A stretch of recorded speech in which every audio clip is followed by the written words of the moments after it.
Wrestling, ad-free shows, podcast heat. We got a WWE creative-ish community, House of Wrestling, and everybody else in between. Come on in. We got a big episode here today on Rumor and Innuendo ad-free shows, first and only daily pro wrestling news podcast. It is me, House of Wrestling, Nick Hausman, joined by me, Robert Karpeles, WWE creative-ish, also host of Wrestle Roast. Somebody was mad at me that he's like, why aren't you ever mentioning Wrestle Roast? I'm mentioning it at the top. Very proud of them being part of the Rumor and Innuendo family. Yes. Hey, look, I'm a big fan of Wrestle Roast. You guys have been nice enough to have me on several times. I don't want to sit here and roast the roast. There's no reason to roast the roast. We're not roasting roasts. We're embracing the roast. We're all about positivity here on Rumor and Innuendo. And the lineup today, nothing but positive, happy stories across the board. Right, Nick? It's going to put a smile on your face for your Wednesday. Nothing but positivity here today. Yeah, guys, we're going to jump into today the concern about Bryan Danielson after some scary photos came out of him from AEW Collision that was taped yesterday.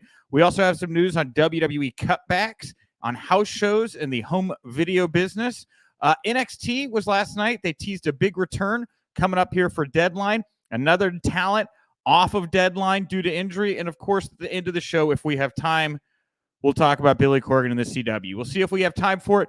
And, of course, the comment section is open wherever you're watching us. If you're watching us on YouTube, jump in the comment section. If you're watching us on Twitter Live, as we know, thousands of you do, you can leave a comment in the tweets. I think you can reply to the Twitter, and we can pull those comments up here on the show as well. So if you want to go ahead and experiment with that, try it out. The comments like I love how old man you just sounded, by the way. You're like, you can reply to the Twitter. You know, here's what you do, kids. You take the talks and you take your touts and you put them in to the Vine, and that's how internet works. But the comment section is open over on YouTube. Derek McLean says, woo! Yes, thank you, Derek. We will get to Ric Flair later. Don't worry about it. We have some thoughts on that, man. All right. Worry. Derek McLean's comment didn't cost us anything because he's one of our sponsors of the show. That's right. It balances out. YouTube is paying us for Derek to be on the show. So if Derek does anything that crosses any moral lines, that's on the sponsor, right? I don't think I should say that about YouTube. I think they'll kick us off if I say things like that. Yeah, because we're the most controversial thing you'll find on YouTube. Yeah, absolutely. Well, we got a lot to get into. Let's not waste any time. At WrestleBlog_, they put up these photos coming out of the Collision taping last night. You see Bryan Danielson in the ring. He's got his eye patch off. He's bleeding from his eye. The doctors are checking on him. Blackpool Combat Club is out there checking on him. Very scary sight, especially considering the amount of injuries Bryan has had. And, of course, we know he's dealing with that broken orbital bone that's healing right now. Getting ready for Wrestle Kingdom. He wants to commit to everything here right now. Fightful, within the past half hour, has put out an email or a blast. I got it in an email, whatever, an update saying that this situation is an angle that was done for whatever reason. So how do you feel about all of this, Robert? So when I first heard the story, so Collision was taped last night. It'll air on Saturday. I'm sure tens of millions of you are going to be tuning in based on those numbers. Right. But they said, oh, Bryan may have re-injured himself or he cut his eye or something coming off of this orbital injury. And my first thought was, what a shame that Bryan is even risking injury, being a part of this tournament, wrestling on a taped show for this Triple Crown title. I feel like if you're only going to get another year and change out of Danielson as a full-time wrestler, you need to start modulating how you're using him when you're putting him in the ring, knowing how fragile he sort of is in some regard. Part of the reason he wound up in AEW was WWE, I think, was a little tentative to really use Bryan the way that he truly believed that he should be used, because they knew, hey, this guy is not 100%, and he's been on the shelf a couple times now in AEW. If they keep extending his contract for injuries, he's going to be on the roster till 2060. But if this is a storyline, which I know Sean Ross Sapp and his crew over at Fightful are reporting, it's surprising to me because I remember when AEW put out all those rules a couple months ago that they were not going to be using concussions as a storyline. And this feels very close to that line of, we know that he had a serious injury. He's been wearing an eye patch. And then you end your show on this. I would imagine the people who were there live in person didn't think, what a great storyline. Can't wait to see what happens next. It's more, oh no, did we just see the last of Bryan Danielson? Yeah, and if I may be wrong, but I believe they were talking about concussion selling, right? Like they didn't want to have like they didn't want to have a spot where it was like somebody faking a concussion because of the reality of the situation. They didn't want people getting confused. They also didn't want their medical staff being confused by wrestlers portraying symptoms for something that could be very real. They want to kind of keep that, if it's happening, keep it real. So, you know, again, if this is all an angle, it would seem the medical team is probably in on it and they're not being caught off guard by anything here. But from the fans who are watching it, I mean, again, you were talking to me about it this morning. I jumped over onto my socials. I found the photos, multiple websites reporting on this all over the place. Everybody jumping to the conclusion that Bryan Danielson actually got injured again because of comments like here from Matt Buswell, who says just cover Danielson and just cover Dandelion. I'm going to wonder if that's a typo or not. Let's pretend you wrote Danielson. Just cover Danielson and bubble wrap until Wembley, because that's the concern, is that this guy is injury prone, and is it a distraction from what he's doing that people are more concerned about these injuries and the story around that? I mean, he'll be fine as long as he doesn't wrestle Okada again. I feel like every time he wrestles Okada, he gets hurt, but those guys aren't touching again, right? No. There's not some huge event in Japan or anything that would present them as a centerpiece for some. Oh my God. I forgot. They're facing off at Wrestle Kingdom, Robert. They have a match here in about a month. Bryan is a one-man Mr. Burns softball team. Every potential injury that can befall a man when you don't want it to happen, I feel like happens to Bryan here. It's, whoever put the comment up, Matt Buswell said, wrap him in bubble wrap, do it. He is so valuable to your show and your brand. And based on the reports that we've been talking about the last week, back in the locker room as a leader, a law and order man, someone that people respect, you need to get the most mileage out of this guy as possible. Maybe don't have him wrestle on a taped show on a Tuesday night in front of, based on some of the photos I've seen, a slightly sparse crowd. Well, and the crowd shots are starting to become their own story too. Don't think that that's been lost on me, because everybody saw these photos of Danielson and he's sitting there and he's getting tended to, and everybody's like, oh my God, this guy's brain is bleeding out of his eye socket right now. And there's maybe 1,200 people there, right? Is what it like looks like, And then I saw another video coming out of Collision of Kenny Omega wrestling. I don't really know the match. I don't want to get into spoilers or whatever, but he was dropping the one. I don't want to spoil it, but I saw that video. Yeah. Dude, it's like, and I get it, man. Like, if that part of the venue is not going to be on camera, it's not as important to fill it with people.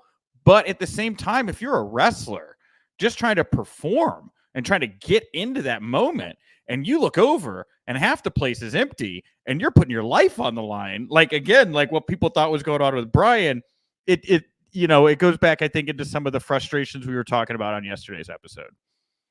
It's debilitating. Again, I mentioned I was associate general counsel for the Florida Panthers.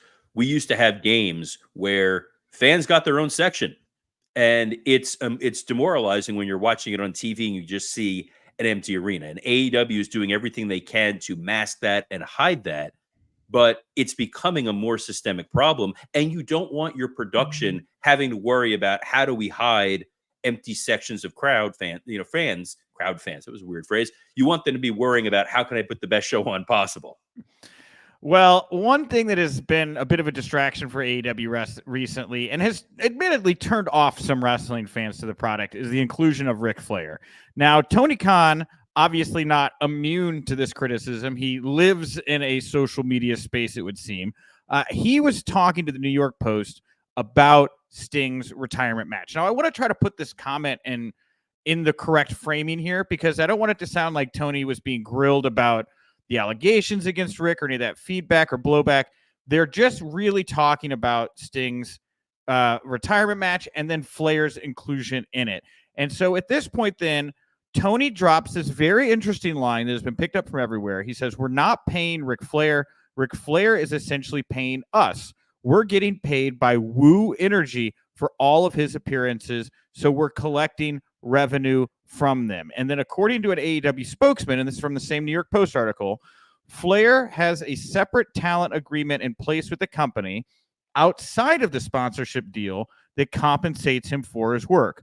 So the collaboration is seen as mutually beneficial to both sides, and that Flair's inclusion in AEW was not a factor in whether or not Sting was going to continue wrestling, not continue wrestling. These two things were just not connected. These things are not connected, but Sting is very loyal to Ric Flair, was open to it, and welcomed the decision with open arms. So you obviously very interested in Tony's response here and comment about Ric Flair and the agreement he has with AEW. What grabs you with this one, Robert? So first of all, it sounds like they're paying for Rick as like an adult daycare. That, you know, you guys are going to babysit him for 2 hours a week. We're going to pay that money so we know where Nature Boy is. This is the degree of stupid that exists within the confines of this particular quote. And, you know, we love and respect Tony Khan. Love him. But this sort of quote highlights why maybe don't let him do a lot of media, because he's answering a question that you were not asked. And as an attorney, you're always trained when you put someone on the stand, you never ask them a question you don't know the answer to, and you want them to be as precise as possible. The answer of Ric Flair being there is Ric Flair is a legend. He is a 16-time world champion. He is a Hall of Famer, and he has chosen to come to All Elite Wrestling and represent our organization, and we could not be more thrilled.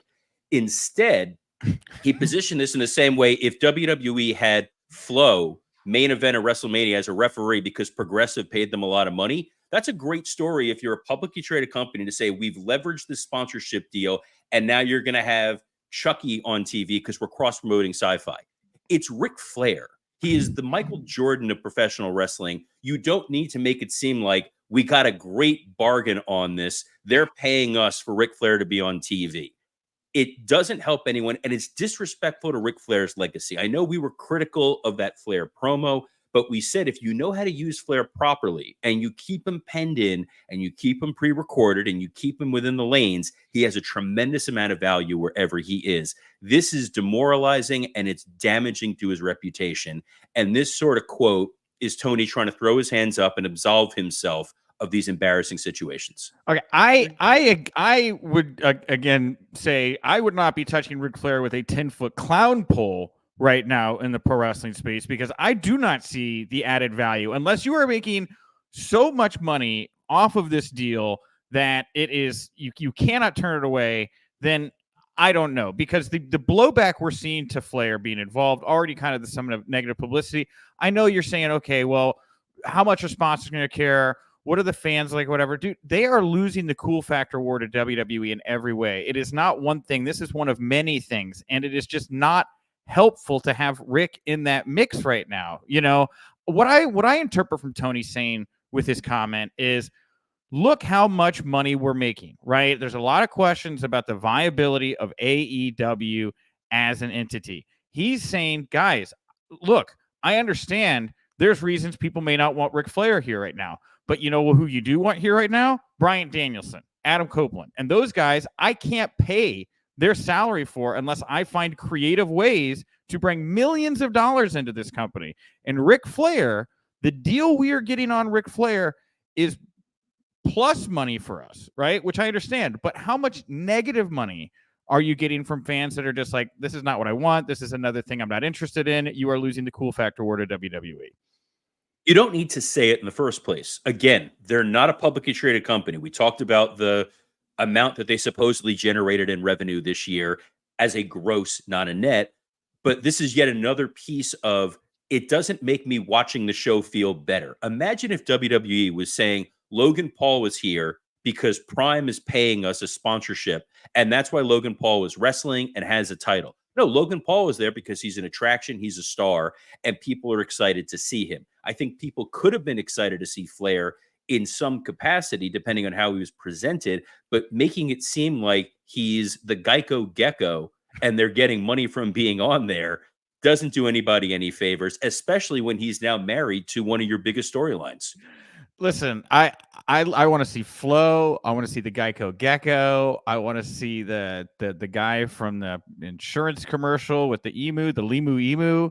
Right? That's the battle royal we want. The Legends battle royal. Remember that? Everybody loved the Legends battle royal, WrestleMania 17. Where's our sponsorship mascot battle royal? Tony Khan needs to get on that. An insurance mascot battle royal. Wasn't LA Knight doing insurance commercials with Flair before? Like, there we go. Yeah, we get Shaq with the General. We are sitting on a gold mine here, Nick. Get Pritchard on the phone.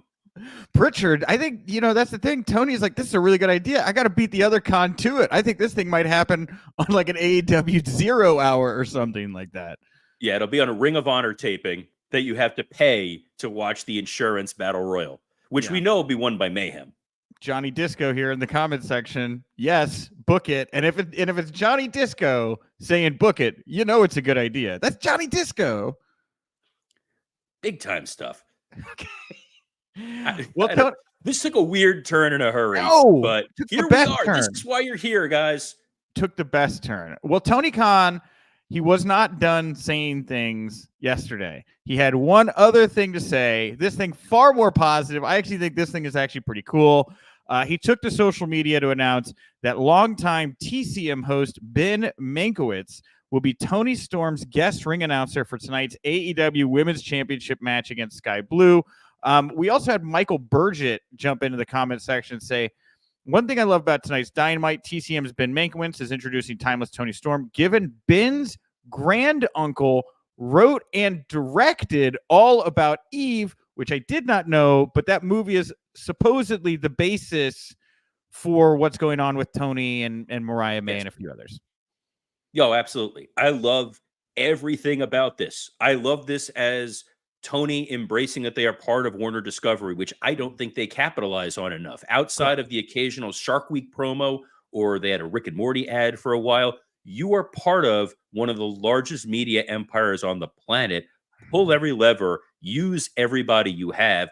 Using Ben Mankiewicz here for this Tony Storm character, which I think is one of the best things AEW is doing by far, is an absolute home run. This is incredible, and I cannot wait to see how they blow it. Two quick items here from AEW before we jump into the WWE stuff. First of all, Jack Perry, who is off TV, he's filed with the USPTO for the trademark to Jungle Boy. And Sammy Guevara, who is also off TV, he put out a vlog with his wife, Tay Conti, announcing he is cleared to return to wrestle and that his baby is very happy and healthy, despite being 8.4 ounces, which is big for a baby. And you could kind of hear the exasperated, like, in Tay Conti's voice, who, just had to birth this larger baby than I think they were expecting. So anyway, a couple updates there on some folks that are off of AEW TV, but probably will be coming back here sooner than later. Good luck to the attorney who's handling the Jungle Boy IP claim. I don't know if it's Michael Dawkins. I know Dawkins handles a lot of those. He's a great guy. But I feel like Jungle Boy is a very common term, especially in entertainment. I'll be curious to see how that goes, but I'm pulling for him. And if it means we're one step closer to Jack Perry coming back as Jungle Boy, then it means one step away from having to hear him cut heel promos. I'm all for it. I am fascinated to see what happens when Jack Perry comes back to TV. With as hot as Punk is right now in WWE, him, the Bucks, Cabana. Do you put him with the Bucks? That was the thought I just had. Do you put Jack Perry with the Bucks? Dude, if you're going to do this Bucks camp thing and do it, hell yeah, put Jack Perry in there. Anybody, put Ryan Nemeth in there. Put the Zigglers in there with the Bucks. Anybody who ever had a half ounce of issues with CM Punk that became public, put Mega in there with the Bucks camp, right? Like, just really, she could be the Bischoff of the group. Really lean into whatever they think this public narrative is about him. Hell yeah, I'd put Jack Perry with the Bucks. So at the end of the day, the stable is going to be the entire company against FTR. Yes, I think at the end of the day, FTR and Danhausen. God bless him. Then get every penny you can out of that Woo energy drink, because you might need it if that's what we're going with. Have you tried the Woo energy drink, by the way? No, Robert, I have not tried the Woo. Have you? Here's what I'm going to say, folks. If you're listening to this, we have a hashtag now, by the way. It's hashtag RIPod. I want you to hashtag that you want to see Nick Hausman live on the air drink a Woo Energy drink during our broadcast, and we will do it next week. If we get enough folks tweeting about this using hashtag RIPod, and Nick Hausman will drink a Woo Energy drink on the air. Yeah. Yes, and my friend, because that is what I am trained to do, because I fancy myself an improviser. Yes. You and Colt Cabana. Oh, man. So is there WWE news going on today? There is, Robert. It's funny you should say that. There is WWE news that we have afoot. I wanted to start off with some business items. I know there's some big NXT stuff here coming out as well. First of all, here, I'll flip this a little bit. First of all, yesterday we talked about WWE Home Video UK coming to an end, and just kind of generally how the idea that WWE could be out of the DVD, VHS, Blu-ray business altogether. I finally heard back from a higher up at WWE yesterday who issued me the following comment, putting an end to an era. They said the home video business has long been in decline, and it will no longer be a place where the company dedicates time and resources. On top of that, at the UBS media conference, TKO COO Mark Shapiro had the following to say about WWE house shows. He states, while there's a reason to have them because it's good for the brand, we're building an audience. We're putting them on in C and D counties, so we're really stretching the brand, and we're amassing a greater array of eyeballs from all demos. So it's good for our long-term growth. From a margin perspective, they are dilutive. So there's probably an opportunity as we go through our efficiencies and our synergy opportunities to cut back on some of those non-televised events, which of course will push our margin up. So we're going through that exercise now. So we know that we are not going to be getting any more DVDs, VHSs, Blu-ray. That division died yesterday officially. And now it looks like the next thing on TKO's list here of places to make cuts and improve on their margins are house shows. That's, dude, in a 48-hour period, that's, I mean, taking a machete to some red tape here right now. It's unfortunate to hear that, just because a lot of people's fandom, I included, was built on the home video market, going to a Blockbuster and being able to rent pay-per-views because you didn't want to spend $20, $30, $40 as a 8-year-old kid to watch WrestleMania, and going to house shows. When you're in some of these smaller markets and you see the wrestler in front of you, especially as a child, you're locked in as a fan for life, because it becomes a seminal moment in your fandom when you're there. And those house shows are a hell of a lot of fun. The guys are a lot looser. The matches are longer. You're up close and personal. I think they're very important. But on the other hand, you don't need them to sell merchandise anymore. You can go online and get the merchandise. People are wise as they get older that house shows are out of continuity. They don't matter. They don't count. So when you're going to see a WWE house show, it's kind of like going to see Cirque du Soleil. You're going to see the performance. For kids, it's a hell of a lot of fun, but the overall value that it adds to the WWE, when looking at the cost of routing and gas and lodging and all of that, I can see where TKO is trying to cut a little bit of money. And I'm sure that the way that wrestlers' contracts are structured right now, they'll still be pretty well compensated without having to worry about, what's the house in Peoria.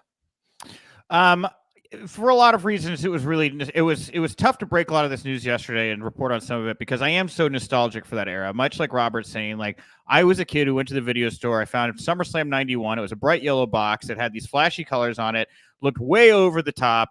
And that was the show that got me into it. Matilda the Bulldog. I don't know why. Just the fact there was like a dog involved was just like very weird and fun to me. So I will miss the VHS business. I understand it. All of that stuff now becomes more collectible, so hang on to it. Go get your autographs. But as far as the house shows go, man, yeah, dude, I was a child just outside Houston. We used to go to the Houston Summit all the time. I jumped out of my seat here for just a moment to walk over because I figured this would be a good time to share some of my classic photos from early 90s WWE house shows. You can see Yokozuna here. This is me. I was just over the entrance ramp right there. Right? Let's see. Is there some other? I assumed you were in the back row and Yoko was still that big. Yeah, dude. Yokozuna was a beast. Let me see if I got some cool ones in here. I got a good one of Brett. I grabbed these very last minute. I didn't even think about it. Here we go. Oh, this is Kane, and this is from, I think, an In Your House. This is Kane and Vader. That's at the Houston Summit. All right, here's the house show stuff. This is Brett. This is Bret Hart. He's wrestling the Undertaker there. I had front row seats for that particular house show. I mean, there's just a hodgepodge. This turned into your grandfather doing a slide presentation, by the way, guys. I hope you're all enjoying it. On Conrad's podcast, he has these like put up. We're just holding it up to his screen. That looks like D'Lo Brown. That is the Nation of Domination. Look at that. That's the Nation right there. And I'm flashing my rock. I'm like, dude, Nation of Domination, you rock. When I think Nation of Domination, I think Nick Hausman. I'm sure this translates really great in podcast form. So if you don't catch the show live in video form, you can always catch. You're missing out. Yeah. All right. Anyway, WWE NXT was last night. There were, you know what? I really enjoyed NXT last night, for what it's worth. NXT has become a very easy show for me to watch. I put it on the background. 2 hours flies by very quickly. Let's talk about Wes Lee first. So Wes Lee comes out in the first half hour of the show. He's on crutches, and he gives this promo. Oh my God. He is injured, right? Has to break the news that he's injured. He's not going to be on Deadline. And he has this fantastic line about how supportive the fans are and how they've helped him with all their support and everything. But that's not going to stop the pain he's in or bring feeling back to his legs. Only surgery is going to do that. And I'm not doing it service. You got to go watch this thing. You could hear a pin drop in the Performance Center during this promo. The man is crying very real tears. Then out comes Dom. They set up this new match for Deadline. It'll be Dom versus Dragon Lee with Rey Mysterio in his corner. Robert, as somebody who's been tasked with, giving wrestlers lines, watching those lines come to life, what do you think when you watch something as powerful kind of as what we saw last night on NXT?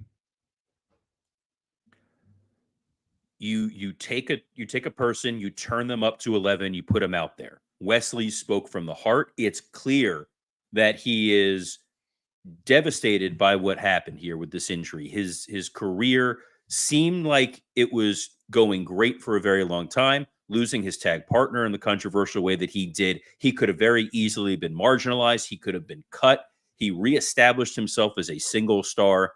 This pay-per-view, or this premium live event with NXT against Dom was a fantastic opportunity for him. He's been cooking with gas of late on NXT. And to WWE's credit, they did the Vince McMahon thing of, if you can't give him something, give them something better. And in this case, it's Dominic Mysterio against Dragon Lee. Not only is it Dragon Lee, it's Dragon Lee with Rey Mysterio in his corner. So you're pulling in main roster stars, you're pulling in main roster storylines that are going to take place on NXT. And I feel like what Dom and Dragon Lee do on that show has a chance to really steal that broadcast. Yeah, I agree, man. And when Wes Lee comes back, it is going to be a huge ovation for that guy. And really kind of like what a weird saga it's been for the Rascals the last 2 years. Those guys, like, watch him go from 3 to 2 to 1, and now there's none. It's very odd. So I'm very optimistic about Wes getting back into the fold. Also on last night's NXT, there was this QR code that they were putting up on the announcer's desk.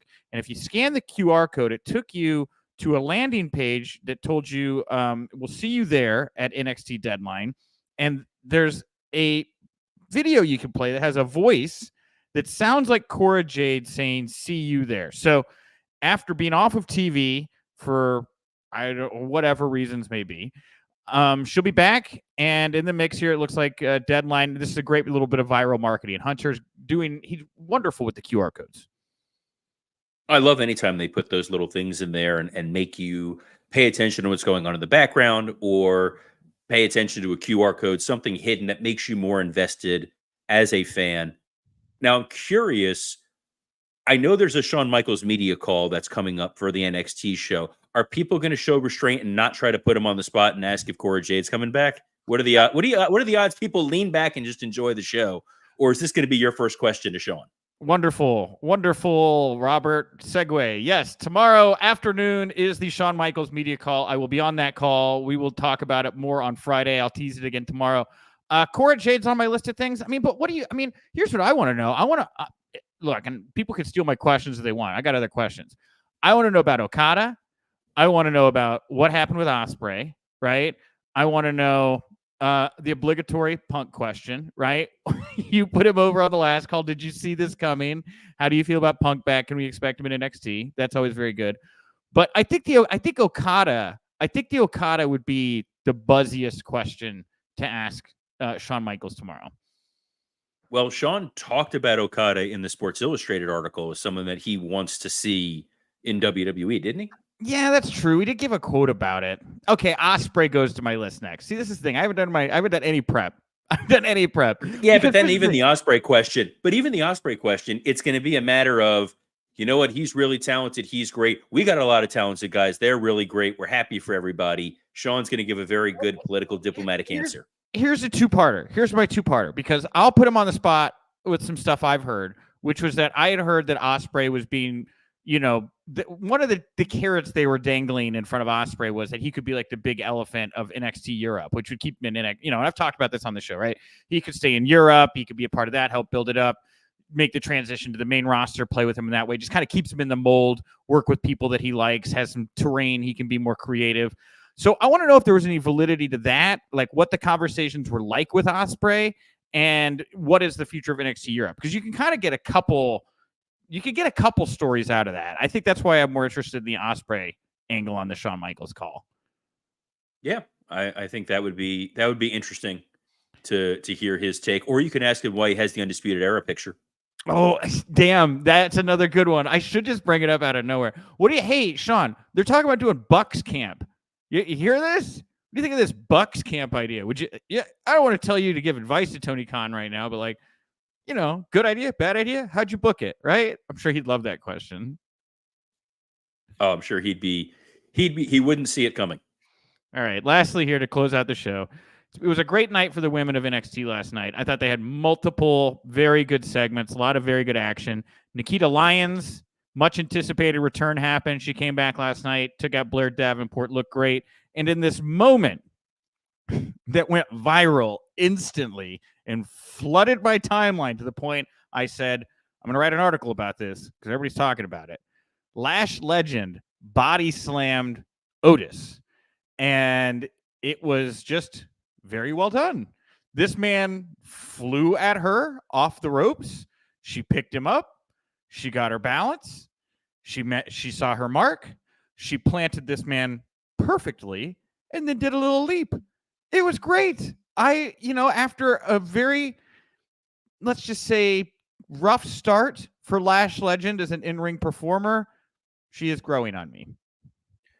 I love that you had this moment, and then on Raw, you had Maxine Dupree lifting Tozawa over her head, doing squats.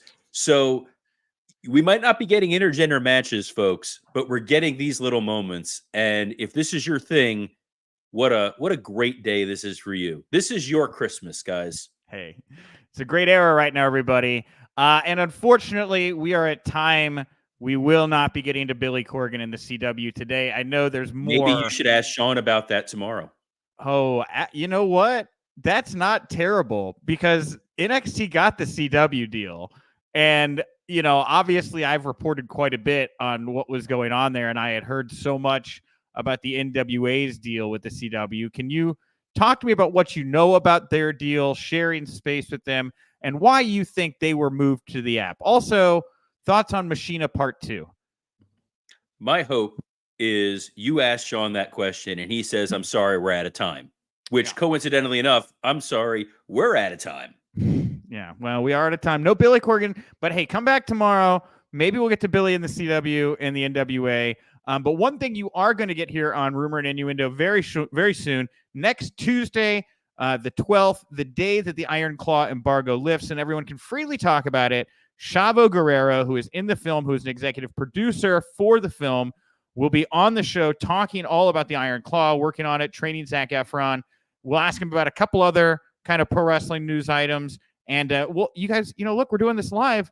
you'll be able to jump into the comment section and ask Shavo questions as well if you want. So please come back. And if you like the show and you can't catch us in video form on all the many X and YouTube platforms we are on, we are very easy to find on all of your podcast platforms. So if you want to help the show, subscribe, rate, and of course, leave a comment. We are already loading up on comments right now. It is definitely helping us find more listeners. One great comment we got over on iTunes came from RoboCrack. Thanks, RoboCrack. RoboCrack writes, "This is exactly what I have wanted for a long time. A daily wrestling podcast that focuses on rumor and news that I don't have to pay for. Great show all around with two hosts that I truly trust and enjoy. Keep up the great work." Well, among our many qualities, Robert, we are free. We are free. Thanks, RoboCrack, who I believe WCW paid to have on air as part of their reciprocity deal in the early 90s. I also will plug once again, hashtag RIPod. Next Wednesday could be Woo Wednesday for Nick Hausman, where he may have to drink this on air if we get some feedback on X, Twitter, whatever you want to call it. But until then, Nick, what do you want to plug? You want to plug anything else? I'm at Nick. Go to hausofwrestling.com, hausofwrestling.com. We got all kinds of stuff up, more stuff up there soon. Just go visit the site. I don't want to talk. I'm somewhat. I don't know why I'm getting bright red right now. I feel embarrassed at the thought of having to drink a Ric Flair Woo energy drink next Wednesday. Well, now I'm even more excited. Well, on behalf of the hatted Nick Hausman, I'm Robert Karpeles. Best of luck in your future endeavors.